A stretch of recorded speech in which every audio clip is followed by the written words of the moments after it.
Teman Kepo kali ini akan membongkar tentang Saiful Karim. Saiful Karim. Sosok ini sebenarnya udah cukup lama berseliweran di dunia dakwah Islam, terutama yang online. Nah, tapi yang jadi masalah, dakwahnya kepada umat muslim itu justru melenceng dari ajaran Islam murni yang berdasarkan Quran dan Sunnah. Bahkan bisa dibilang ajaran yang dia dakwahkan kepada para muslim bukan ajaran Islam. What? Nah, mulailah kekepoanku merajalela kan, dan aku mulai cari info tentang Saiful Karim ini. Dan inilah hasilnya. Saiful Karim lahir di Kabupaten Garut 7 Maret 1967. Ayahnya bernama Muhammad Komar dan ibunya bernama Ipik Sadiah. Saiful dibesarkan dalam keluarga muslim. Dan singkatnya nih, dia akhirnya bekerja menjadi pengajar atau dosen fisika di UPI, Bandung. Di tahun 1991, Saiful menikahi Tatia Aryati Juwitna dan kemudian dikaruniai 3 orang anak, 2 orang putri dan seorang putra. Di tahun 2004, Saiful mendirikan pondok pesantren bernama Miskatul Anwar dan izin operasionalnya baru dia dapatkan di 2019 dan ponpes ini terletak di Cibabat, Cimahi. Selain pendiri pesantren itu, Saiful juga pembina di ponpes itu. Di ponpes ini juga biasanya dia ngasih ceramah, ya semacam kajian-kajian ala kiai atau ustadz gitulah. Saiful Karim mengklaim panggilan untuk dirinya sendiri sebagai ayah guru. Dia juga mengklaim dirinya sebagai seorang motivator dan konsultan spiritual dan pengembangan sumber daya manusia. Klaim lainnya adalah dia sebagai pembimbing dan konsultan sholat khusyuk. Bahkan di tahun 2006, dia sempat nulis buku tentang perjalanan spiritualnya yang berjudul Ada Apa Dengan Diriku. Dan itu bukan satu-satunya buku yang dia tulis. Masih ada beberapa buku lagi, yaitu Bertamu di Rumahnya. Terus juga ada yang berjudul Menembus Sidratul Muntaha dan Menjadi Manusia. Terus ada juga nih buku yang ditulis Saiful Karim yang menurut dia sendiri sih ini ngungkapin tentang rahasia surat Al-Fatihah yang judul bukunya adalah Al-Fatihah. Selain itu, dia juga ngejual buku-buku motivasi berjudul 30 Tangga Titian Kesadaran dan Hidup yang Menakjubkan. Dan kesemua buku-bukunya ini dia jual secara online. Mulai dari dijual di marketplace Tokped, Google Books, Google Play, sampai di Indonesia One Search. Untuk penjualan bukunya yang di Tokped, dia sengaja buat sendiri tokonya yang bernama BSI Store. Nah, di tokonya BSI Store ini, dia jual beberapa paket kajian dari surat-surat di Al-Quran yang dijual dalam bentuk paket buku plus flash disk. Nah, paket kajiannya ini ada kajian paket surat Al-Fatihah, Al-Baqarah, Al-Imran, Al-Maidah, At-Taubah, Al-Anfal, Hud, Ar-Raf, dan Yunus. Tapi ya, sejak toko online-nya ganti nama jadi Saiful Karim Store. Nah, si paket-paket kajian surat Al-Quran yang tadi disertai flash disk itu udah gak ada lagi guys. Sekarang toko online Tokped-nya cuma jual 7 item buku doang. Oke, sekarang kita balik dulu ke nama toko online-nya yang dulu, yaitu BSI Store. Nah, BSI ini merupakan kepanjangan dari Bumi Spiritual Itsbatul Yakin. Nah, BSI ini bukan cuma dia jadiin nama toko online doang guys. Si BSI ini dia jadiin juga payung yang menaungi berbagai kegiatan yang berhubungan dengan predikatnya sebagai motivator dan konsultan spiritual. Contohnya nih, saat dia ngelakuin acara-acara bakti sosial, bikin kajian online ataupun offline, bikin acara meditasi berbayar, dan lain sebagainya. Semuanya itu dia lakukan di bawah payung BSI. Bahkan BSI ini dia punya mars dan himnenya loh. Aku pikir cuman himne guru doang yang ada. Di luar itu semua, Saiful Karim juga punya tempat yang namanya P2HS atau Pusat Pelatihan Hidup Sehat di Kampung Gugunungan, Bale Endah, Bandung. Tempat ini dia pakai kalau dia lagi ngadain workshop berbayar yang kegiatannya kayak nyampe nginep gitu. Akses online Saiful Karim adalah dia punya akun Instagram dan juga Facebook buat promosiin saat dia ngadain kajian online ataupun offline. Cuma IG-nya nih udah gak update lagi sejak 2022 Kalau aku lihat sih kemungkinan besar karena banyaknya komentar-komentar negatif di IG-nya. Mereka memutuskan karena kurang adanya yang percaya, ya nggak update lagi gitu. Tapi nggak di-delete juga sih, karena kemungkinan besar kalau suatu hari nanti orang-orang di IG udah bisa lebih percaya sama omongannya Saiful Karim ini, ya IG-nya bakal dilanjut lagi. Dan di September 2020, dia mulai bikin channel YouTube. Nah, itu tadi adalah sekelumit eksistensi Saiful Karim dalam menyebarkan ajarannya. Berikutnya kita akan bahas seperti apa sih reaksi para ulama tentang ajaran Saiful Karim ini.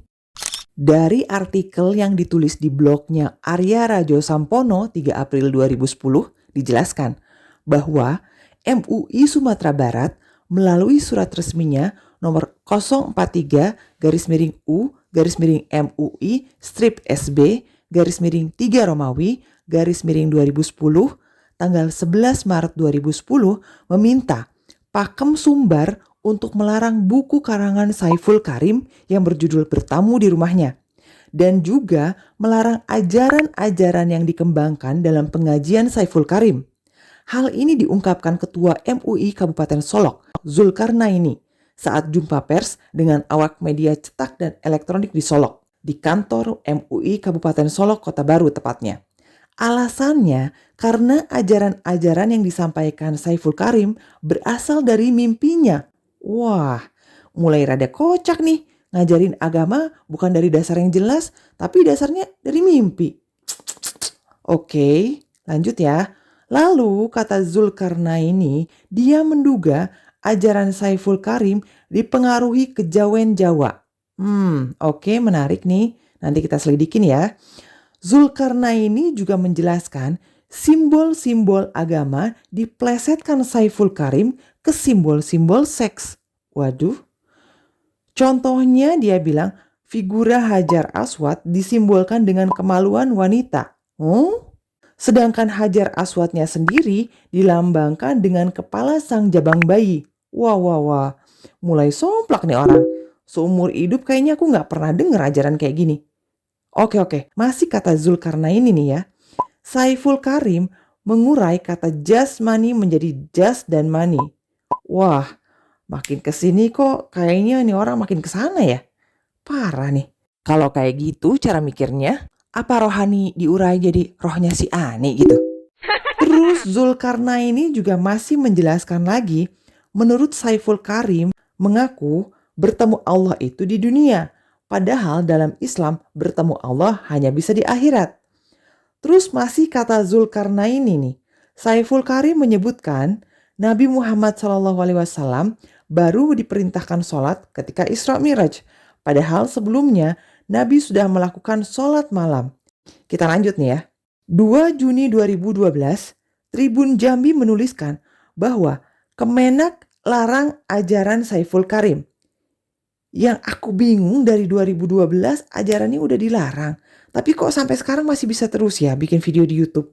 Terus 2012 ajarannya dilarang, tapi kok masih bisa perizinan pesantrennya keluar di tahun 2019 ya? Kocak lagi nih ya. Oke. Lanjut nih ya.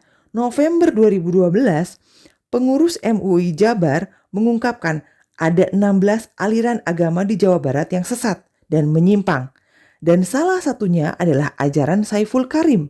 Lanjut, 28 Desember 2023, detaksumut.id melaporkan bahwa Ketua BKN atau Barisan Kesatria Nusantara dari Pusat, Muhammad Rofi'i Mukhlis, menyiapkan langkah hukum terhadap ajaran sesat Saiful Karim. Hal ini terkait dengan ceramah Saiful Karim yang menjelaskan tentang arti dari surat Al-Qari'ah di dalam Al-Quran. Dia menyatakan arti Al-Qari'ah dalam Al-Quran itu salah karena diartikan sebagai hari kiamat, padahal seharusnya diartikan sebagai pembaca Al-Quran. Nah, ini bentar lagi bakal kita telusurin ya. 1 Januari 2024, Ketua MUI Bidang Dakwah dan Ukhuwah, Kiai Haji Muhammad Khalil Nafis menyatakan kepada masyarakat agar berhenti mengaji ke Saiful Karim. Di tanggal yang sama, Republika pun melaporkan bahwa Persis Jabar meminta agar Saiful Karim segera menghentikan dakwahnya. Terus, 3 Januari 2024, Republika.co.id menuliskan bahwa Dirjen Bimas Islam Kemenak, Profesor Kamarudin Amin merespon Saiful Karim dan menyatakan bahwa Saiful Karim tidak memiliki kapasitas dan kompetensi dalam ilmu agama.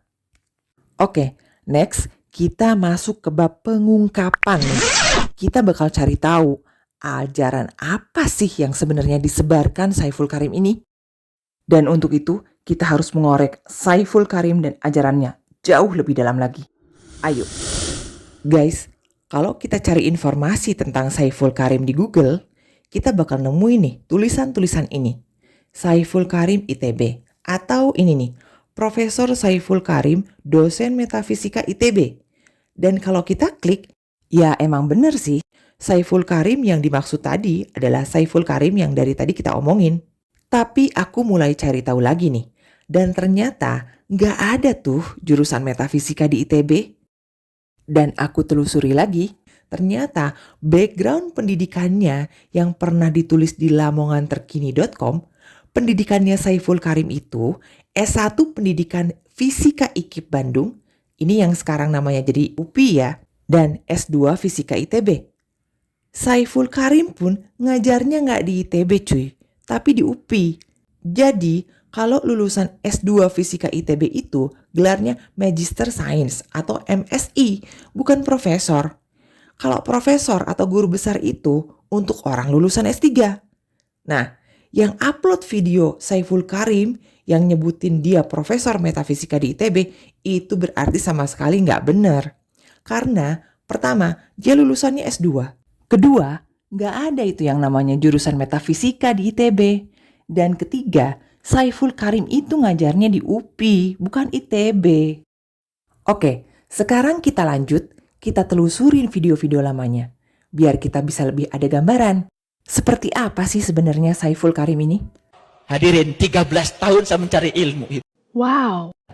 13 tahun saya menangis. 13 tahun saya mencari kebenaran.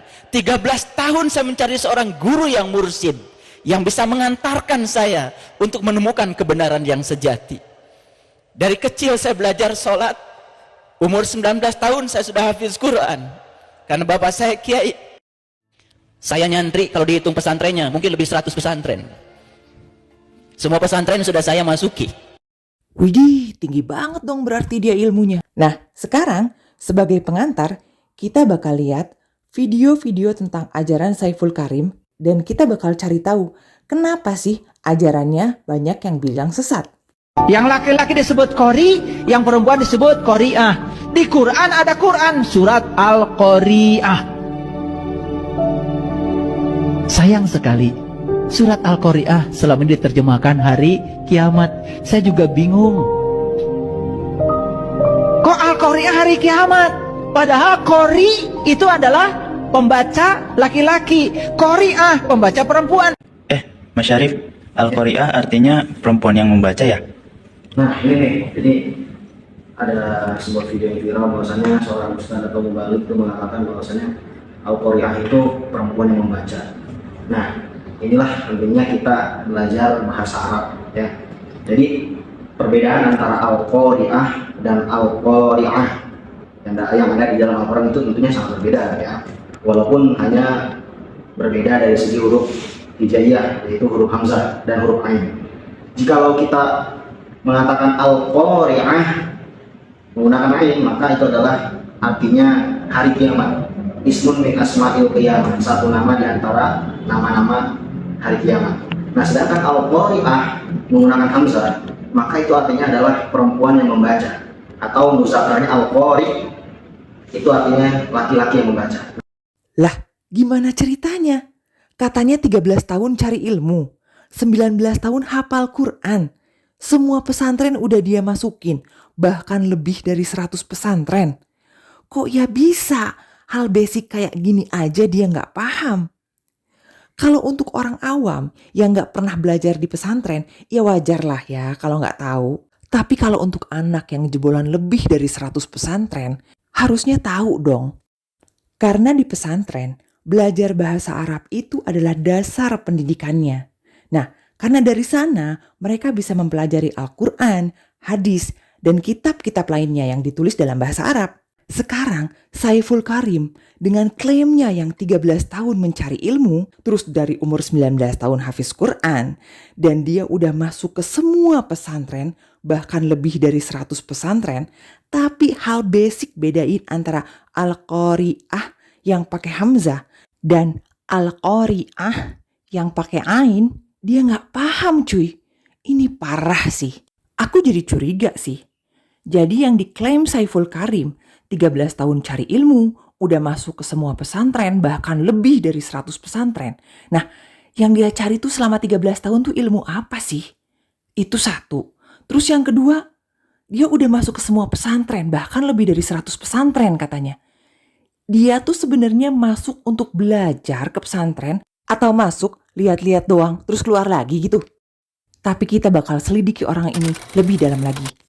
Kalau kita telusurin YouTube-nya, video-video awal Saiful Karim itu hanya berupa audio aja ya. Yang paling penting di dalam kehidupan ini. Sampai pada 8 Maret 2021 mulai muncul video pertama YouTube-nya yang menampilkan audio visual dalam bentuk video Zoom tanya jawab yang berlangsung kurang lebih 18 menitan. Udah keluar. Jadi, Om Alek, tolong dibantu diaktifkan.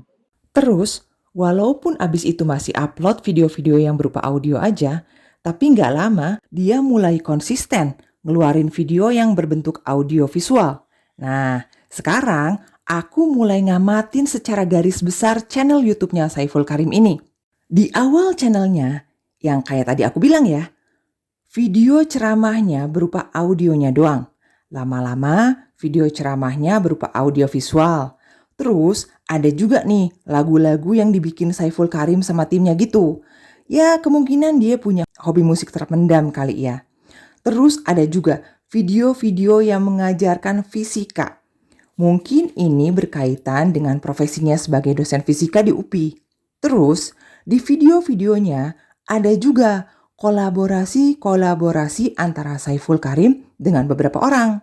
Dari mulai pakar kesehatan, pakar meditasi, sesama motivator. Ada juga collab bersama pemuka agama Buddha dan pemuka agama Islam. Sampai collab bersama budayawan. Dan semuanya itu sebagian besar nggak ditayangin di YouTube ya. Tapi collabnya semacam bentuk seminar offline gitu. Dan yang ditayangin di YouTube itu cuma berupa iklannya sebagai undangan atau iklan untuk penjualan tiket seminarnya. Sekarang aku mulai perhatiin lebih detail lagi channel YouTube-nya. Dan aku nemuin ada perubahan singkatan logo yang dia pakai. Sebelumnya aku sempat jelasin sama kalian kalau dia pakai nama BSI sebagai payung dari semua kegiatan yang berhubungan dengan predikatnya sebagai motivator dan konsultan spiritual. Nah, BSI ini singkatan dari Bumi Spiritual Itsbatul Yakin kan? Yang kayak tadi sempat aku jelasin.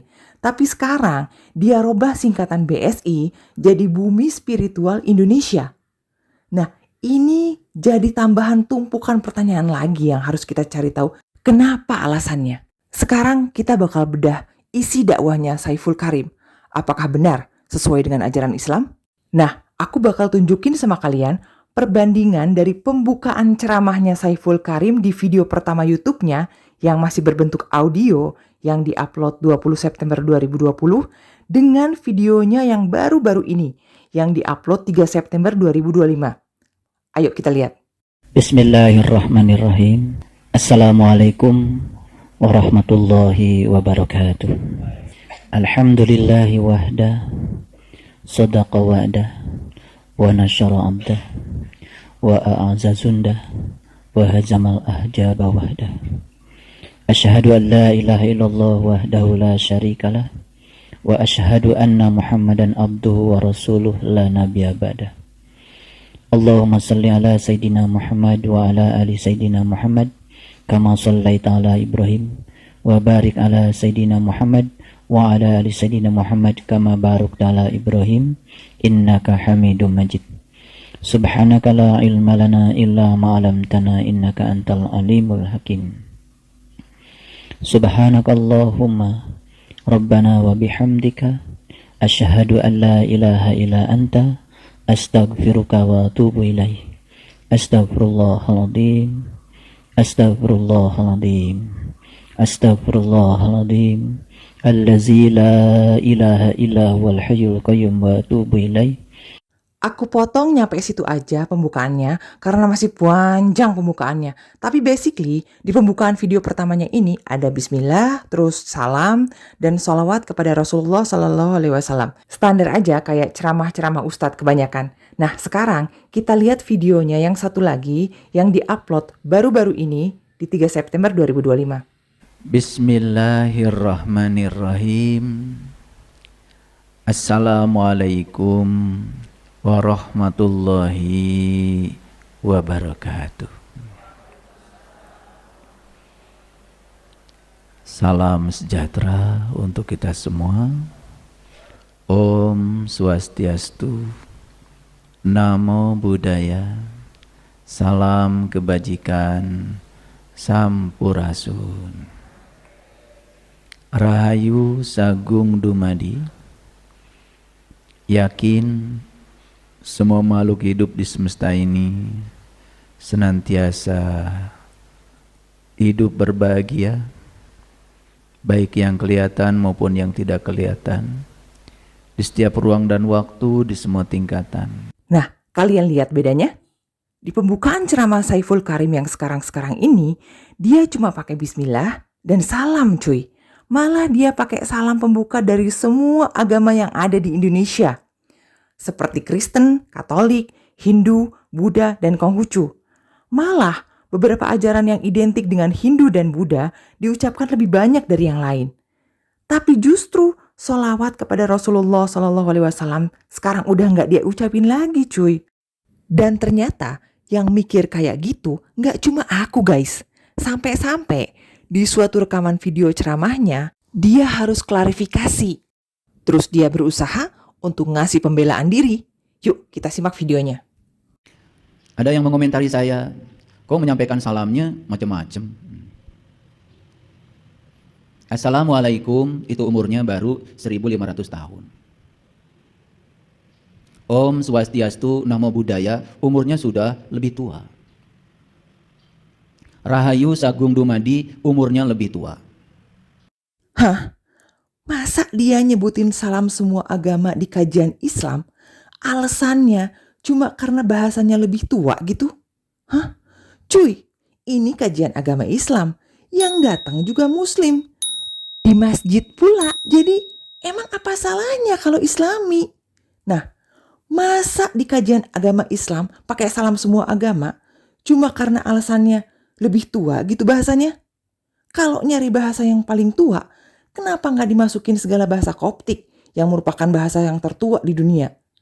Maksud aku, apa kepentingannya gitu loh ngucapin salam semua agama di kajian agama Islam, di mana yang datang itu cuma Muslim, di masjid pula. Kan aneh. Tapi kita dengar lagi nih, apa pembelaannya? Sebelum menyalahkan, belajar dulu. Karena biasanya orang yang gampang menyalahkan itu biasanya memang ilmunya belum kemana-mana. Sombong amat. Sama seperti kita mengatakan Assalamualaikum, salam sejahtera buat kalian semua, cuman bahasa Arab. Dijawab Waalaikumsalam, salam sejahtera juga bukan buat kalian semua, kan sama, beda bahasa. Diganti salam sejahtera untuk kita semua, kan sama diterjemahkan ke dalam bahasa Indonesia. Salam sejahtera buat kita semua itu sama dengan Assalamualaikum. Terus bedanya apa? Lah, lagian kalau emang dia tahu artinya sama, terus kenapa harus capek-capek disebutin salam-salam agama lain? Emang mau kasih salam sama siapa? Kan dia bilang sendiri artinya sama. Mana orang-orang yang datang di situ agamanya Islam semua? Kan itu kajian Islam. Gak ada pula agama lain yang datang. Kan aneh. Kecuali dia memang punya maksud terselubung lewat ngucapin salam-salam tadi. Oke, kita lanjut nih. Bedanya karena diganti bahasanya. Loh, bukannya kalau diganti dengan yang lebih gampang dipahami, lebih nyambung. Betul? Rahayu Sagung Dumadi. Rahayu artinya hiduplah dalam cahaya. Jadi kata-kata rahayu itu tinggi sekali nilainya. Itu bahasa tutungkusannya para leluhur. Lah kenapa kita jadi alergi? Kenapa kita tidak bisa menghormati leluhur kita sendiri? Pak, ini kagak ada hubungannya sama menghormati leluhur. Ini nggak ada hubungannya dengan mencintai warisan leluhur. Kalau emang kita mencintai warisan leluhur, kan bisa kita wujudkan dengan menggunakan bahasa daerah di keseharian untuk melestarikannya. Terus memperkenalkannya pada orang lain. Terus kenapa wujud cinta leluhur dan warisan leluhurnya cuma diambil yang berhubungan dengan agama lain? Kenapa harus yang itu doang wujud cinta warisan leluhurnya? Rahayu Sagung Dumadi, semoga seluruh makhluk hidup di semesta ini bahagia. MUI bilang umat muslim dilarang ucapkan salam agama lain, hukumnya haram. Ini menarik nih, seriusan ngucapin salam aja haram. Terus kalau ikutan libur pas tanggal merah agama lain haram nggak? Sama Antar dan Gumara. Ternyata tiap agama punya salamnya masing-masing. Contohnya Islam, salamnya Assalamualaikum warahmatullahi wabarakatuh. Artinya semoga Allah melimpahkan keselamatan serta rahmatnya kepadamu. Kalau Kristen Katolik, salam sejahtera bagi kita semua. Kristen Protestan Shalom dan sebagainya. Nah, Ketua MUI Bidang Fatwa Profesor Asroroni Amsoleh bilang kalau ini haram. Beliau bilang ini bukan bentuk toleransi karena di dalam salam ada doanya. Saya pas denger ini kaget, masa sih? Tapi pas saya cek ternyata bener. Contohnya orang Hindu, salamnya Om Swastiastu, artinya semoga dalam keadaan selamat atas karunia dari Hyang Widi. Ini adalah sebutan Tuhan di agama Hindu. Om Swastiastu. Buddha salamnya Nano Buddhaya, artinya terpujilah Sang Buddha. Namo Buddhaya. Berarti MUI bener, di dalam salam ini ada doanya. Terus boleh nggak salam ke agama lain? Boleh aja, tapi yang netral, kayak selamat pagi, selamat malam, dan sebagainya. Shalom. Shalom. Shalom. Shalom. Shalom. Sejak kapan kata shalom ini populer? Sejak kepala induk ongkang itu. Shalom. Shalom bahasa Israel. Shalom, akhi. Kan maknanya yang penting Pak Ustadz, shalom dengan salam kan sama. Oh, ini simbol agama, Mas. Jangan main-main. Wala ana abidum ma'abadtum wala antum abiduna ma'abud lakum dinukum waliyadin. Tidak boleh memakai istilah orang lain yang istilah itu menimbulkan makna fungsi ganda. Hati-hati. Ini kadang orang Islam enak saja dia. Assalamualaikum, shalom. Masalah interaksi sosial, tak masalah. Tapi kalau sudah masuk dalam simbol-simbol agama, ini sudah masuk dalam ritual. Apakah assalamualaikum dilanjutkan dengan salam sejahtera? La tabda'ul yahuda wan nasara bis salam. Jangan kamu ucapkan salam kepada Yahudi dan Nasrani. Maka kita ucapkan untuk yang Islam, Assalamualaikum warahmatullahi wabarakatuh. Selamat pagi.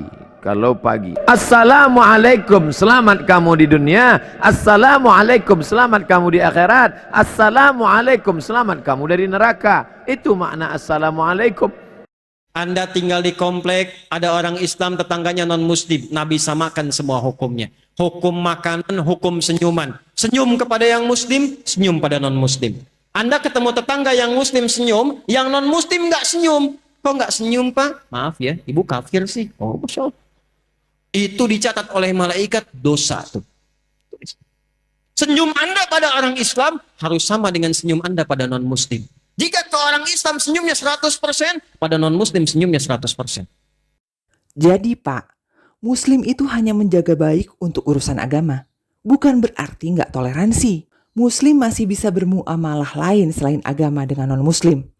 Kayak bersikap baik, menolong, kasih makanan, itu nggak ada batasan agama di Islam. Apalagi pakai alasan nggak mencintai leluhur. Kan itu bisa diwujudkan di luar urusan agama, Pak.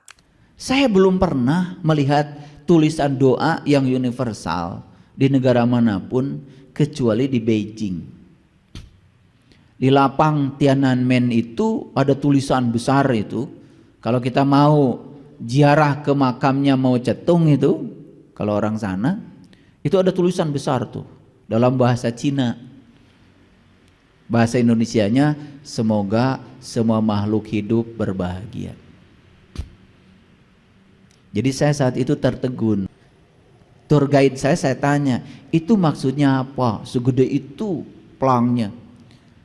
Dia terjemahkan, itu artinya semoga semua makhluk hidup berbahagia. Jadi jangan salahkan orang Cina sekarang kalau berkah mereka yang punya. Lah, pakai ngeklaim Cina lebih berkah segala. Lah, emang dia nggak tahu apa kalau Muslim Uighur dibantai dan terjadi genosida oleh pemerintah Cina? Terus dia nggak tahu gitu. Kan Kristen dipersekusi dan gereja-gereja ditutup paksa di Cina. Sekarang Saiful Karim ngucapin doa untuk umat Islam agar semua makhluk berbahagia, baik yang kelihatan maupun yang nggak kelihatan. Cuy, dalam kepercayaan Islam, jin, iblis, setan itu makhluk yang nggak kelihatan juga. Yang target utamanya justru untuk menyesatkan manusia. Nah, sekarang kalau kita ikut doain mereka berbahagia, berarti kita doain makhluk-makhluk tadi biar berhasil menyesatkan kita dong. Lah, nggak gitu konsepnya di Islam, cuy. Gini loh, kalau umat Buddha berdoa dengan kalimat yang tadi, ya nggak masalah. Itu keyakinan mereka, terserah aja. Tapi Saiful Karim ini memasukkan ajaran yang bertabrakan dengan ajaran Islam. Dia nggak bisa ngajarin ajaran ke umat-umat yang punya ajaran yang bertentangan dengan itu, cuy. Karena ini juga melanggar Undang-Undang Nomor 1 Tahun 1979 tentang penyebaran agama, yaitu dilarang menyebarkan ajaran agama kepada umat-umat agama lain yang udah punya agama yang berbeda. Itu baru mengkaji salam pembukaannya doang, guys. Dan hampir di setiap ceramahnya Saiful Karim ini ada aja anomalinya. Dan gak mungkin kan kita ngupas setiap ceramahnya yang ratusan gitu. Jadi aku udah pelajarin puluhan ceramahnya, guys. Dan teman kepo bakal kasih tahu kalian cara Saiful Karim mencoba mempengaruhi audiensnya. Rata-rata dia pakai 3 cara ini untuk mempengaruhi psikologis audiensnya. 1. Humor. 2. Framing, yaitu pemilihan dan penonjolan aspek-aspek tertentu untuk mempengaruhi orang lain. 3. Acting. Nah, ketiga hal ini dia padukan dengan permainan kata-kata sebagai upaya untuk mempengaruhi psikologis audiensnya, sehingga ajaran-ajaran apapun yang bahkan kontroversial sekalipun dapat diterima audiensnya. Nah, sekarang kita lihat penjelasannya. Bagaimana cara Saiful Karim mempengaruhi audiensnya secara psikologis. Kalau sholat di situ, ya tentu saja akan keinjak orang, karena itu area tawaf. Jadi jangan bodoh. Banyak yang pembimbing haji, pembimbing umroh, kepada jamaahnya nyuruh sholat di situ, ya dimarahi sama askar. Maka askar akan teriak, torik, torik, torik, gitu. Gue sabab ngerti, asa dipuji. Padahal itu artinya, eta teh jalan, gitu, bahasa Sunda nama. Torik teh jalan. Torik, torik, torik. Malah ada yang, aduh alhamdulillah, saya diberi gelar torik. Cek saha eta gelar. Jadi amun sorangan wae. Maka balik ke Mekah, beres umroh, mung disebut asep teh. Saya mah geus diganti, cenah ku askar ngaran saya torik. Padahal manehna teh salat di makom Ibrahim ngahalangan jalan batur. Pasti askar akan mengamankan, torik, torik, torik gitu. Datang ngarti teh urang mah. Malah dianggap teh gelar. Walaupun aku nggak percaya dengan joke-nya barusan, tapi yang pasti ada banyak orang yang bisa ketawa denger joke tadi. Dalam ilmu komunikasi, ini dapat dikategorikan dalam relief theory. Joke digunakan Saiful Karim untuk melepas ketegangan audiensnya. Cara kerjanya adalah lewat membuat orang tertawa, itu dapat membuat mereka lebih terbuka terhadap pesan yang akan dia sampaikan kemudian. Mau mencari takut tersesat. Orang yang takut tersesat selamanya akan tersesat. Ini ngaji hanya untuk orang cerdas. Robot itu ya, kalau dengar ada orang meninggal, langsung otomatis innalillahi wa inna ilaihi raji'un robot. Gak ada yang baru. Gak ada yang baru. Langsung berikutnya, turut berduka cita robot. Karena orang lain pun nulis gitu, ngetik yang sama. Dikiranya innalillahi wa inna ilaihi raji'un buat orang mati. Dasar robot. Dalam ilmu komunikasi, teori framing ini digunakan untuk mempengaruhi bagaimana audiens memahami dan menginterpretasikan sesuatu. Caranya adalah dengan memilih dan menonjolkan aspek-aspek tertentu dari sebuah isu, peristiwa, dan realitas. Framing melibatkan pemilihan fakta, tema, citra, dan kata-kata untuk membentuk interpretasi tertentu dan bagaimana mengatakannya. Dan framing ini dapat digunakan untuk memanipulasi. Pada contoh framing pertama yang dibikin Saiful Karim, orang yang takut tersesat selamanya akan tersesat. Saiful Karim di sini mencoba memframing rasa takut tersesat sebagai penyebab utama kesesatan itu sendiri. Dia mencoba merubah persepsi audiensnya terhadap rasa takut. Alih-alih melihat rasa takut sebagai mekanisme perlindungan, ia menggiring audiens untuk melihat rasa takut tersesat sebagai penghalang yang justru menjerumuskan orang dalam kesesatan itu sendiri. Dan di sini, Saiful Karim menggunakan teknik retorika fear appeal. Fear appeal adalah teknik retorika yang menggunakan rasa takut untuk memotivasi orang agar mengambil suatu tindakan lewat menyajikan konsekuensi negatif jika orang itu tidak mengikuti rekomendasi yang diberikan. Nah, aku melihat tujuan Saiful Karim memberikan framing ini adalah untuk mempengaruhi audiensnya yang masih takut tersesat mendengarkan ceramahnya dia untuk menghilangkan rasa takutnya dan bahkan mengarahkan rasa takut itu ke arah yang berbeda. Alih-alih takut pada ajarannya, audiens digiring untuk takut pada rasa takut itu sendiri. Dengan demikian, lebih mungkin untuk mengabaikan keraguan mereka dan terus mendengarkan Saiful Karim. Faktanya, yang dimaksud dengan orang yang takut tersesat dalam framing Saiful Karim tadi adalah saat orang rasa takut tersesat terhadap ajaran Saiful Karim, itu bukan muncul tanpa alasan. Perasaan itu muncul karena mereka menangkap sinyal ada yang berbeda dengan ajaran Saiful Karim. Selanjutnya, mereka melakukan analisa dari berbagai perspektif yang ada. Nah, dari hasil analisa tadi, mereka memutuskan untuk berhati-hati terhadap ajaran Saiful Karim. Dan sikap berhati-hati ini dari berbagai penelitian adalah merupakan sikap dari orang yang cerdas. Beberapa hasil penelitian dan teori psikologis menunjukkan justru orang cerdas cenderung lebih berhati-hati dan teliti dalam proses pengambilan keputusan. Dan ini semua karena mereka memiliki kemampuan analitis yang baik dan keterbukaan terhadap berbagai perspektif. Seorang peneliti studi dan profesor psikiatri di State University of New York Downstate Medical Center, Jeremy Copeland, mengatakan, walaupun kecemasan sering dianggap kekurangan dan hal yang tidak baik, tapi kecemasan ini sangat berkaitan dengan kecerdasan. Dan ini merupakan sifat seseorang untuk bisa menyesuaikan diri dan bertahan. Dan kecemasan ini seringkali timbul karena memang seseorang menangkap adanya bahaya dari luar. Justru Copeland menyebutkan orang yang tingkat kekhawatirannya minim bisa menjadi masalah bagi dirinya sendiri dan masyarakat. Karena mereka tidak mampu mengendus bahaya, bahkan saat bahaya itu sudah sangat dekat. Jadi, pernyataan Saiful Karim yang bilang orang yang takut tersesat selamanya akan tersesat, ini sama sekali nggak relevan ya. Karena orang yang takut tersesat karena dia menangkap sinyal bahaya, dia akan menganalisa ancaman itu dan berhati-hati. Kemudian memutuskan untuk menjauhi ancaman bahaya. Dan itu merupakan tindakan cerdas dan aman. Justru yang mudah tersesat adalah orang-orang yang dengan mudah menerima berbagai ajakan dan omongan orang lain tanpa berpikir dan menganalisa dulu. Nah, contoh framing kedua yang diberikan Saiful Karim, ini ngaji hanya untuk orang cerdas. Di sini, dia memframing ceramahnya sebagai ceramah yang hanya bisa dipahami oleh orang yang cerdas. Dan teknik retorika yang digunakan adalah elitisme, yaitu bahasa dan gaya komunikasi yang dirancang untuk menciptakan rasa eksklusivitas dan superioritas. Hal ini dilakukannya untuk menciptakan nilai eksklusif dan intelektual yang tinggi.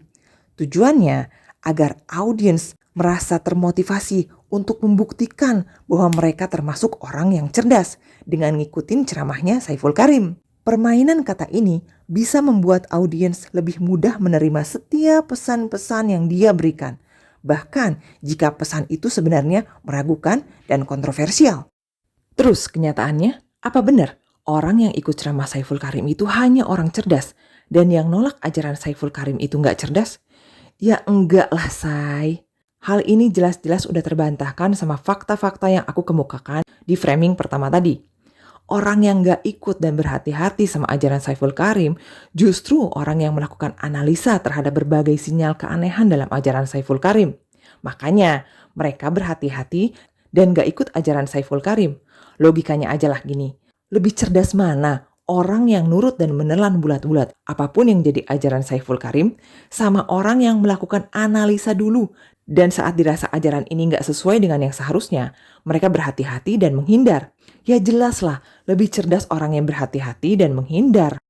Contoh framing ketiga, dikira innalillahi wa inna ilaihi roji'un itu buat orang mati. Dasar robot.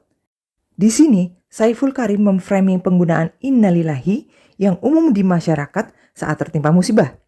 Dia berusaha mengubah interpretasi audiens terhadap kalimat innalillahi yang biasa diucapkan saat ada musibah. Dan mencap orang yang mengucapkannya saat ada yang meninggal sebagai robot. Karena dinilai hanya mengikuti kebiasaan umum tanpa berpikir. Nah, diharapkannya dengan mengatakan ini, audiensnya akan berhenti menggunakan innalillahi saat ada yang meninggal. Dalam framing ini, Saiful Karim menggunakan teknik retorika labeling dan fear appeal. Labeling ini adalah memberikan label, cap, atau perilaku untuk menciptakan kesan tertentu. Dengan menyebut orang yang mengucapkan innalillahi sebagai robot adalah bentuk pelabelan negatif. Ini merendahkan tindakan tersebut dan mengimplikasikan bahwa orang yang melakukannya tidak berpikir atau tidak memiliki pemahaman yang benar. Sedangkan penjelasan definisi teknik retorika fear appeal udah aku jelasin ya di contoh framing yang sebelumnya. Dan lewat teknik fear appeal ini dipahami bahwa tujuan Saiful Karim ngatain robot pada orang yang nyebutin innalillahi saat ada yang meninggal untuk menakut-nakuti. Sehingga audiensnya berhenti untuk menggunakannya karena takut dianggap atau dilabeli sebagai robot. Faktanya, menyebutkan innalillahi itu diperintahkan dalam Al-Quran, yaitu pada surat Al-Baqarah ayat 156. Alladzina idza asabathum musibatun qalu inna lillahi wa inna ilaihi raji'un. Yang artinya, yaitu orang-orang yang apabila ditimpa musibah, mereka mengucapkan innalillahi wa inna ilaihi raji'un. Jadi, nggak hanya disebutkan saat ada yang meninggal aja ya, tapi apabila ditimpa musibah apapun, kita diperintahkan untuk ngucapin itu. Sekarang pertanyaannya, kalau ada orang yang ngaku memberikan ceramah ajaran Islam, tapi justru apa yang diperintahkan Quran aja sebagai petunjuk utama orang Islam, dia cap sebagai tindakan robot. Apakah masih bisa orang itu disebut sebagai penceramah Islam yang benar? Hadirin, 13 tahun saya mencari ilmu itu.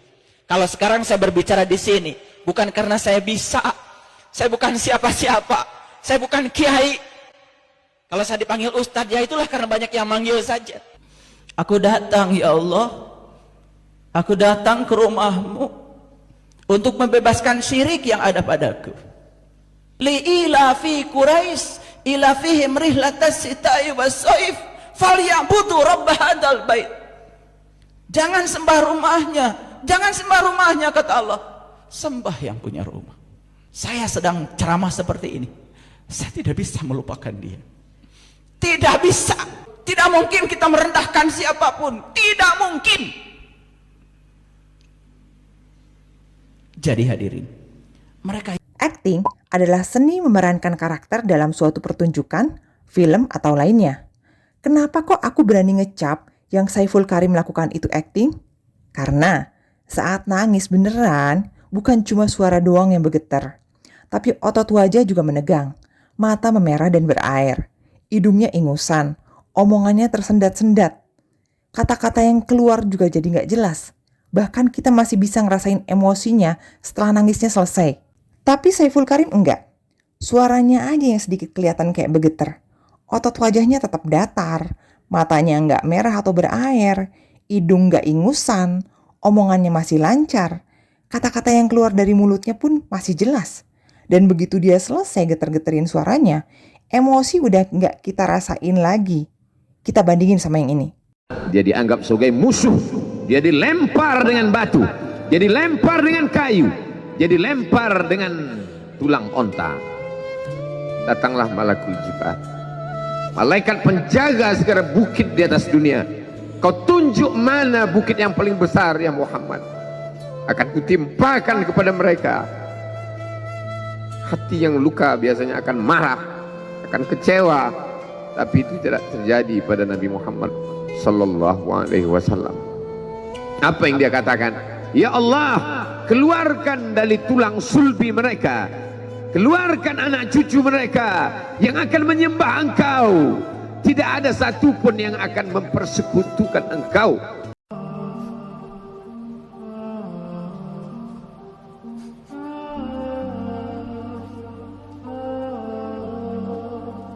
Wasau'ata hal fid dunya akbah min syai'in jahil, dan sungguh buruk sekali.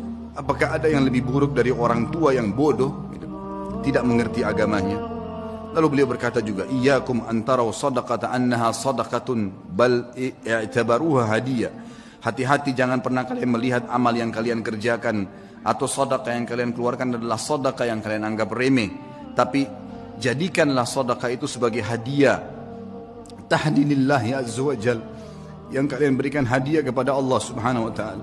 Wala yahdiyanna ahadukum lillah, dan janganlah kalian memberikan hadiah sesuatu untuk Allah.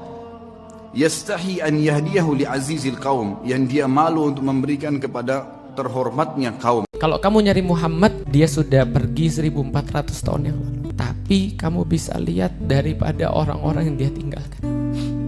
Kemudian kita mikir, gimana kalau orang-orang tuh ngelihat kita, bagian mana daripada kita yang mirip dengan Rasulullah? Dan kadang-kadang kalau kita lihat orang lihat umatnya itu, kita takut Rasulullah itu kecewa. Kalian lihat kan bedanya? Jadi, itu effortnya kecil banget guys. Cuman modal geter-geterin suara doang. Satu hal lagi yang aku perhatiin, kalau dia lagi pakai acting ini, biasanya ini dia lakuin pada ceramah panggilan yang dibayar dan kegiatan lain yang berbayar biasanya. Hal lain yang aku perhatiin, kalaupun acting yang dia lakuin tadi dilakukan di tempat kajian rutin di masjidnya yang nggak dibayar, biasanya ceramahnya itu akan jauh lebih sopan dan lebih menghargai audiensnya. Jadi nggak ada tuh framing-framing yang merendahkan kayak tadi. Kemungkinan besar aku tangkap di audiensnya itu ada orang penting atau berduit. Jadi Saiful Karim nganggap kalau orang penting dan berduit itu kan lebih berpendidikan ya. Jadi nggak mungkin dia pakai framing-framing tadi yang merendahkan. Jadi dia masuk lewat acting. Diharapkan dengan getarin-getarin suara tadi, itu dia akan kelihatan ceramahnya tuh lebih menyentuh emosional audience gitu. Nah, kalau orang yang berduit yang tersentuh, kan siapa tahu dia diundang ceramah dengan bayaran mahal. Ya nggak? Intermezzo aja nih. Jemaah pengajian rutinnya Saiful Karim itu nggak ada pemisahan antara laki-laki dan perempuan. Walaupun kadang terlihat ya ada terpisah juga sih. Cuma kalau jemaahnya lagi sepi biar kelihatan banyak yang nggak dipisah. Tapi kayaknya pemisahan jemaah laki-laki dan perempuan bukan hal yang krusial di masjidnya Saiful Karim.